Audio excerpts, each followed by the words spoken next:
Hey, live on Pat Soundbytes, rocking the world with new music, new videos, and always looking for new acts and bands out there. And I got this blues rocker down in Texas, and he's taken Dallas and Texas by storm for a number of years. And this isn't his first rodeo, I could say. He's been at it for quite a while, but he's just released a new, really cool single called Magic Sam's Boogie. And he got me really boogieing, and I'm pretty excited about it. He's Jonathan Tyler. How are you, Jonathan? What's up, y'all? Hey, Pat, how are you, man? Well, New York, the sun is shining. The winter, hopefully, hope finally went away. The flowers are blooming. The gardener snakes around. So hopefully, we're through with winter here. How are you doing in Texas? Okay. Man, it hit like 95 today down here, so it's starting to warm up. But things are going well down here, man. It feels good to be kind of coming out of the last couple of years. Gigs are starting to happen more, and it feels like things are starting to brighten up a little bit. You and me both, dude. But I know, I sometimes I think we take things for granted, but boy, did I miss live music and going to shows and seeing people. I look at all my pictures that I have of folks like I've been blessed to hang out with Billy Gibbons a few times and the ZZ Top guys. And then when you don't have it, and then you start going back to shows, and because of this whole COVID thing, I had a chance to hang out with Billy again. And I didn't want to be that guy that, even though I'm vaccinated, I didn't want to take any chances of that poor man getting something and then they have to cancel their tour. I could always catch up to him again. So how did you survive this whole COVID thing pretty Yeah, well? And it was tricky, man. But yeah, I mean, we made it through it. I got the thing a couple times, and I got the vaccine too. I mean, I was kind of out early playing gigs because we have that blues venue down here in Austin called Antone's. And I know the guys that own it, and January of 2021, they were like, "Hey, we're going to try to reopen and get back into it." And I was kind of like, "Man, I'm young, like I'm pretty healthy, like why not? I'm just going to go for it." And so I was one of the first guys to play at Antone's in 2021, and it was like January. I mean, it felt like we were the first in the world at that point. It really did feel like we were the only ones in the world at that moment that were playing gigs, and it was pretty bizarre. But people were excited to see shows, even if they were sitting down at a table, and it was bizarre. But I almost felt like a soldier or something. I was like first responder in a weird way, like in a music way, just kind of no, out. And but we made it. I think, I don't want to keep my fingers crossed. Knock on wood. no, I think we're okay. Yeah, it had to be very emotional. I'm not a musician, but I know it sucked to not go to shows. And I've doing interviews all the time now, back on track. And I said, what's it like to get back on stage after like a year or two? And people are like, oh my God, just to see the band, to see the crew, to travel, and to feel the energy off of people, or it was insane. It was like almost tears to the point. So good to see that you got back out there. How was it for you? Yeah, well, it was just, it's like the thing is about, me is I'm a pretty hard worker. I'm definitely like, I wake up and I mean, I'm in the point of my life where I'm not really like effing around very much, like I'm pretty much working on cars, working in the studio, or on tour pretty much, every day. I really have to keep myself busy. So basically losing my job of touring and stuff, it was hard to kind of cope with that, just because it's like I'm not used to sitting still. And so I sort of had to find other ways to use that energy and put that into some new things. And I mean, interestingly enough, I got into videos and started making some music videos. I made like 3 videos during quarantine. Put those out. Was releasing new songs. I have a studio in my house, and that's where I'm at right now.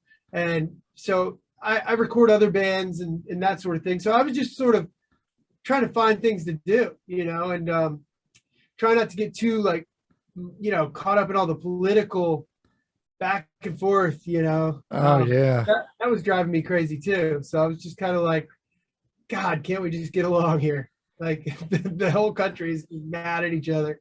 I And hear you, brother. I mean, I wouldn't even put on the TV. It was all depressing. How many people are dying? Who wants this? Who wants that? I don't. The news, it just drives me insane. But yeah, busy, busy, busy. I always start off asking Jonathan, how did you find your love for music?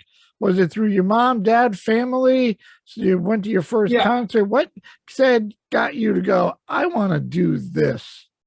well, I was always just a freak for radio and for music. My dad was a huge music fan, and a lot of the best memories that I have of being a kid was rolling around in a Gran Torino with that vinyl smell and the, just the old car smell, listening to like classic rock. I mean, that's what I grew up on, was a lot of Beatles, Lynyrd Skynyrd.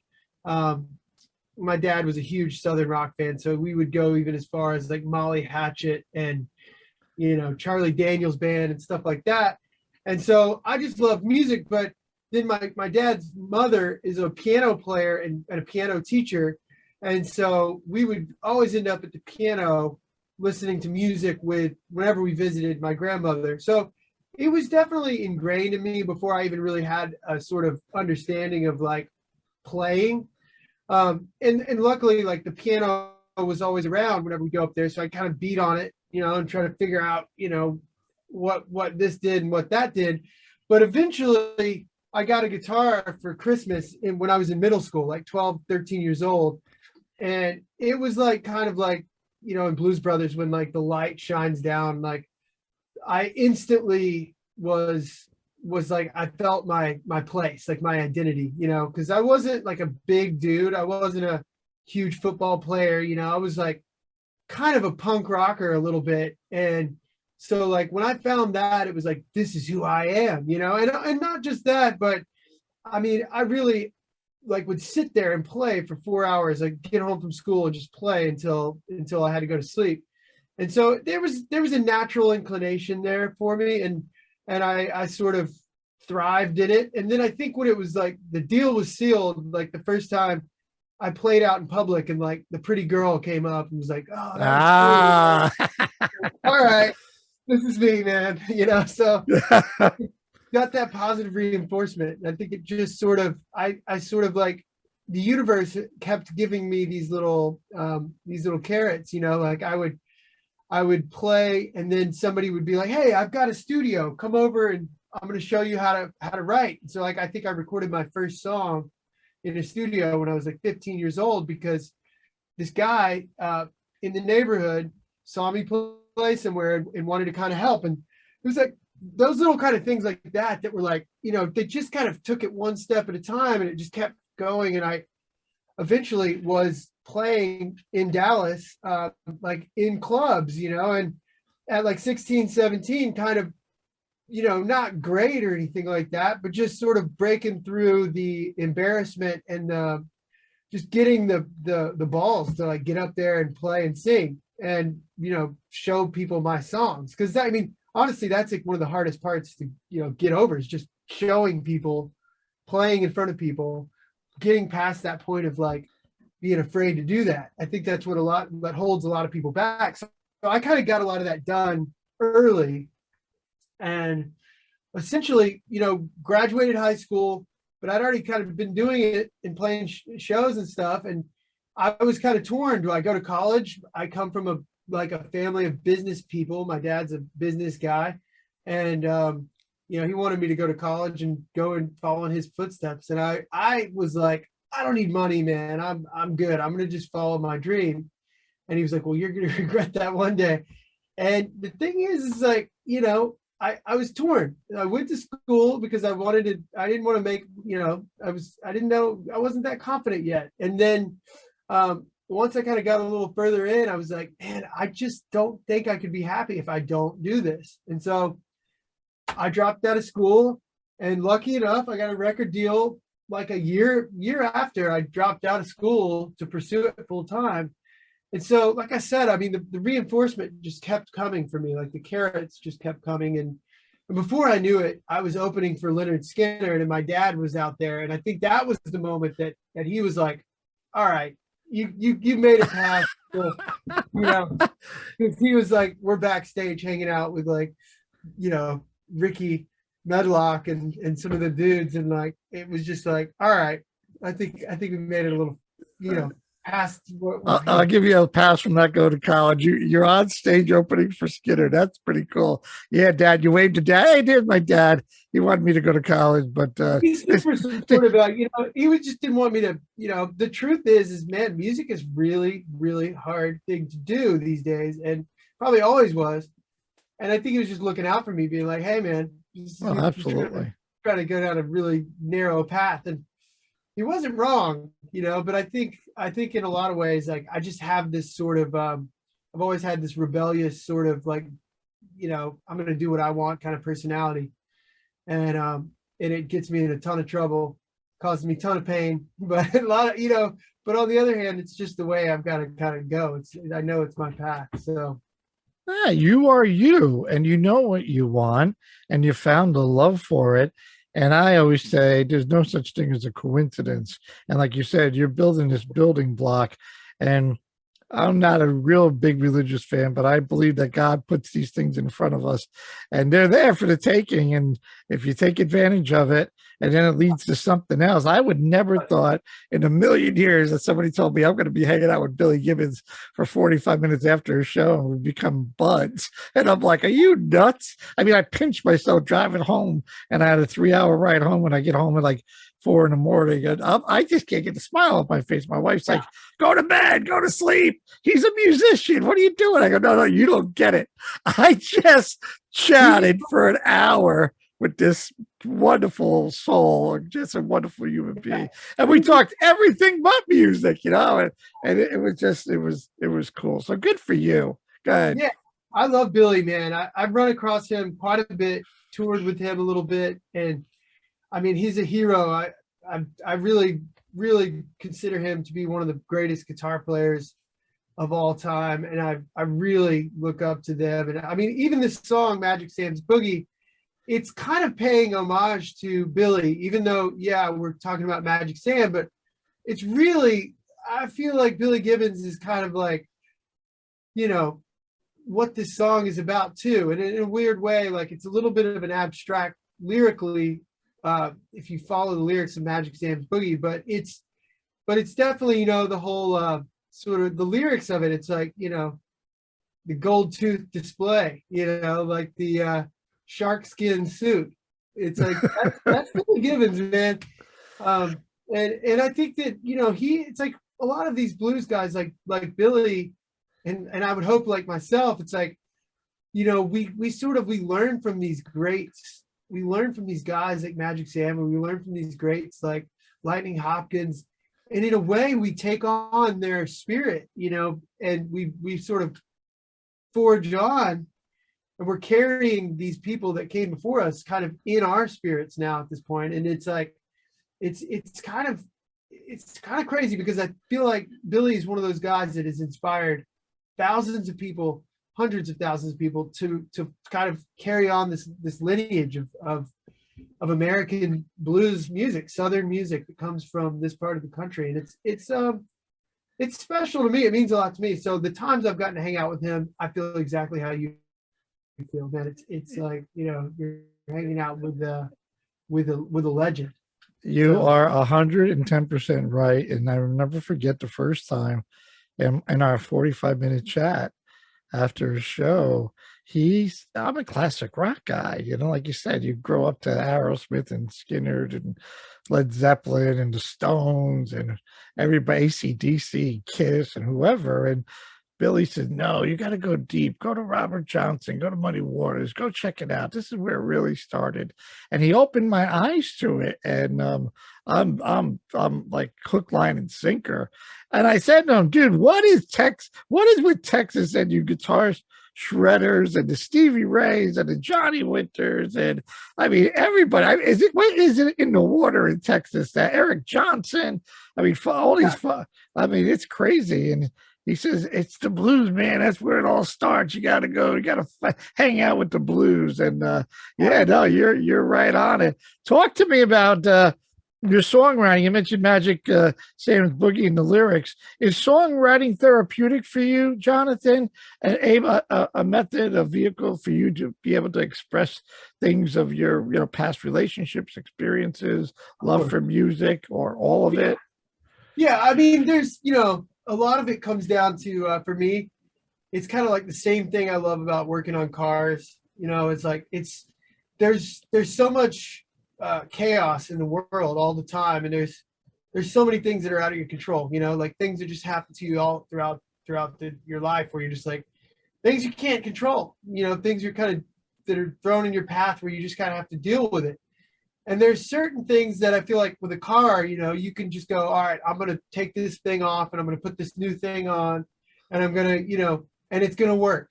And it's like therapeutic, because it's like, there's something about that you can control. You can fix a problem yourself. And I feel like songwriting is kind of like this, in a way, it's kind of the same thing, where you can sort of create something from thin air, and build it and make something that is then becomes this sort of living, breathing thing that travels. And it's like, we're talking now because of this song, and it was just an idea. But it's like, I feel like when you start with a little bit of inspiration, like something that kind of gets you excited, whether it's a lyric or a guitar riff, anything that kind of just kicks off the part of your mind that gets excited about doing stuff, and getting up and like, I'm going to go do this. And it creates that sort of motivation, the inspiration. And then I think, you build on that. It's sort of like building a house. You start with that corner brick, and then you build it out. You've got your angles, and you start, all right, and you build it out, and it becomes, before you know it, it becomes a big structure where you're looking at it, stepping back, and you're like, wow, there it is. And that's kind of how songwriting is for me, is like, usually starts with an idea, and then I will just kind of let as much of that inspiration just come out and flow as possible. And then, at some point it usually becomes a little bit of an actual discipline of like, okay, I'm going to finish this song. I'm going to go in there and do this work. And you actually have to chisel away.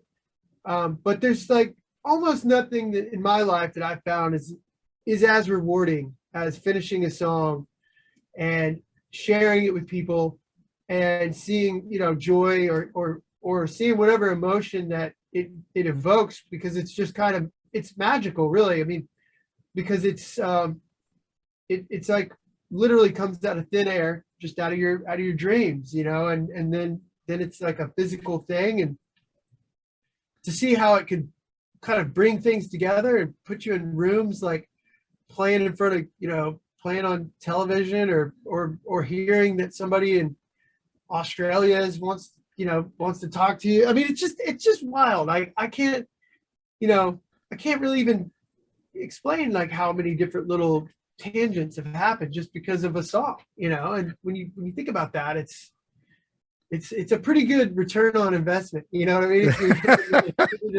Into business talk, I mean, it's really, it's like, man, that costs you nothing to sit down and write that.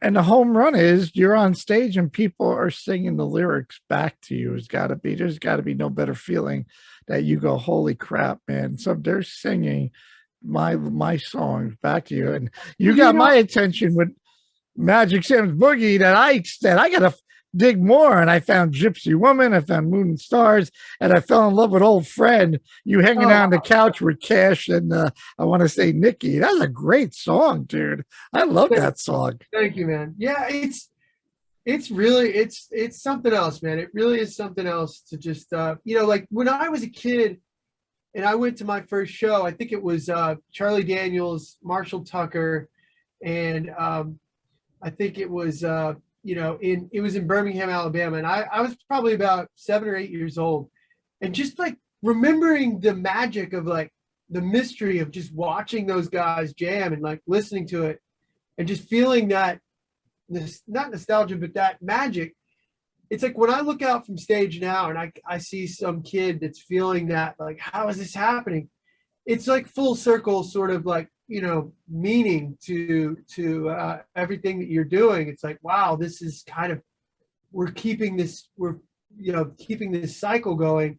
And it's a powerful thing, you know. It gives a lot of meaning to life. I mean, music does so much for so many people. You have a bad day, you don't. It's the only place where you can go to a show and be connected with strangers. You know that you have no idea who they are, black, white, doesn't matter who they are, Right. Democrat, Republican, and you're all singing the same song. You know, for an hour and a half or 2 hours, you walk out of there with a smile on your face, and you're rocking and jumping up and down, and there's something about it.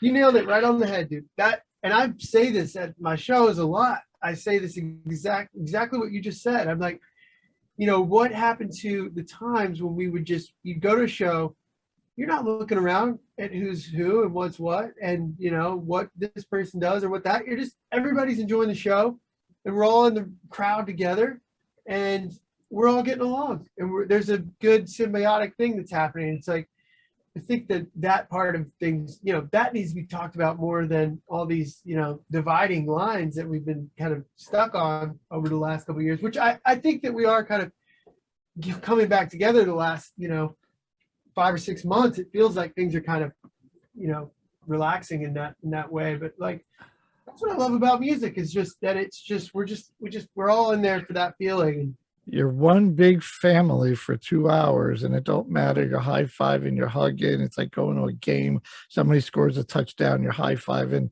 people that you have no idea who they even are, but you're there for the same reason. I got to let my listeners know, Jonathan. I mean, there's all kinds of accolades and awards with you down in Dallas back in 2008. Best blues act, best group, best male vocalist, best. I mean, Jonathan is certainly the real deal here. We just got to get you out of Dallas and get you up here in New York so you could rock and open for Billy up here would be awesome. Before I get into the whole tour thing, Jonathan, with Magic Sam Boogie, I think your last album was Holy Smokes. Is this leading to an EP, or just going to put out a few singles, or is there an album down the road? Yeah, if you don't mind sharing. There's an album coming. I finished the whole album. It was just, you know, it felt very, it felt pretty, you know, just like everybody else. It was like, what are we doing? What's happening? And so we started, my plan was just kind of like just releasing a track every 3 or 4 months off the album. But the whole thing is going to be dropping in the next, I would say, 6 months. We're sort of like just now kind of forming a plan, because it's starting to feel like, all right, we could tour again. Which is kind of the purpose of releasing a whole album. I mean, I kind of took the approach of like just keeping videos and cool things coming out. So people who've been following me, you know, they're constantly getting something that's kind of, you know, different every few months, which I think keeps things interesting. Yeah, it kind of drags you for more. It gravitates you that you want more. So I love that strategy. Sometimes putting down a whole album, there's songs that just get lost. Totally. Here I'm focused on Magic Sam's Boogie, and I go, okay, I went back and checked out a couple of your other albums and all your other songs there, and now I got my attention. So what's the next one comes? So I think the strategy works, and as long as you put a video out, because Lord knows we live in a video world anymore, it could go viral tomorrow, and then you're on a Today Show tomorrow, which is all great. I mean, I think your strategy is right on. Well, check out the video that comes out with this one, because it's the track is actually filmed. We recorded this track live in Austin at the studio, and we filmed it one take, and one, like, the video is just one take too. There's no cuts, so you can literally see this track played live with there's no edits. It's like, you know, it's what you all see organic. What you see is what you get. And I feel like, you know, I was pretty surprised when my team wanted to push this, when I was like, really? I mean, it's like, this is as live as it gets. Like we didn't do any like, there's no overdubs. Like this is like that's the live vocal, Yeah, but that's what makes it even better. None of the extras. It's all organic, and when you get even a taste to see you live and hear it live, which even gets more of attention. I think it's great. I know, but it's just being on Atlantic, going through. I've put out these big records where you spend days and days on a track and like perfect every little thing, and then with this one, it was literally a live sound check. We were in a sound check, and we were playing a show that night at the studio, and that's how this track came together. It was just basically like, let's record the show. So we were recording the show, and that's where this track came from. And so to me afterwards, I was like, really? I mean, that easy? Like, why didn't I do that 10 years ago? right. Why did they bust my nuts? No, go back. Do it again. Do it again. Exactly. Man, dude, all the headaches I'm going through. What's the tour plans, Jonathan? Are we going to get a chance to hopefully see you in the Northeast this summer? I would love to. I don't know. I mean, honestly, I don't know. It feels like things are starting to come back, and I don't have any Northeast plans right now. I was up there in New Jersey about a year ago, but and in Boston too. Actually, Boston was my last gig, I think, before the thing happened in 2020. So it's gonna happen. I don't have anything right now. I wish that I could say that I did, but I don't have anything right now for the area of the Northeast. But dude, things have kind of been developing really, really quickly. So Daryl's house, Daryl Hall's house, live at Daryl's is in my backyard, and I know he's always got great blues rockers in the house. The Outlaws was just up here not too long ago, Henry Paul and company. So I can get your close to that. Is that close to your place, Daryl's house? Yeah, I'm going to say my backyard, but it's our big venue here. Although we're surrounded with great venues, a lot of blues venues around here. I'll get your email when after we wrap up, and I'll send you some ideas of who the booking people are to try to help you out and get you up here. Nice. Yeah, I played it once, and that's a beautiful part of the country, man. I really love it up there. Yeah, no, we got the Mountain Jam up here with Warren Haynes. Oh yeah.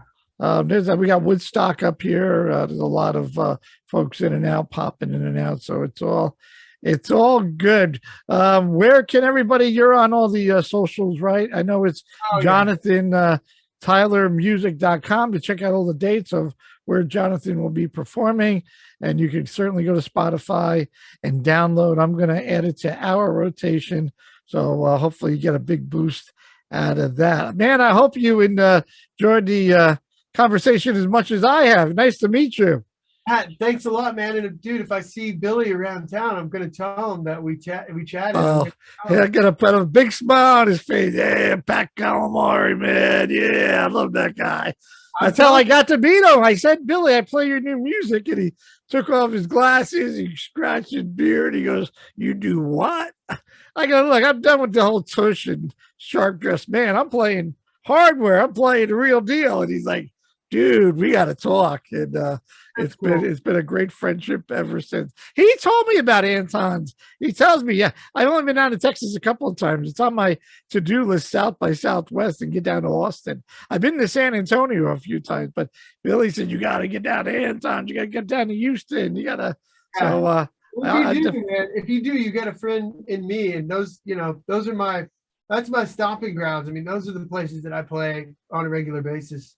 Excellent. Well, we will definitely hook up with you, Jonathan. Man, check this guy out. He's the real rocker, blues rocker, Jonathan Tyler, right here. It doesn't get any better than this. I'm Pat Soundbytes. I don't know. Unplugged, WBXO Radio. Go out and buy his single today. Thanks, Jonathan. Hey, thanks, Pat.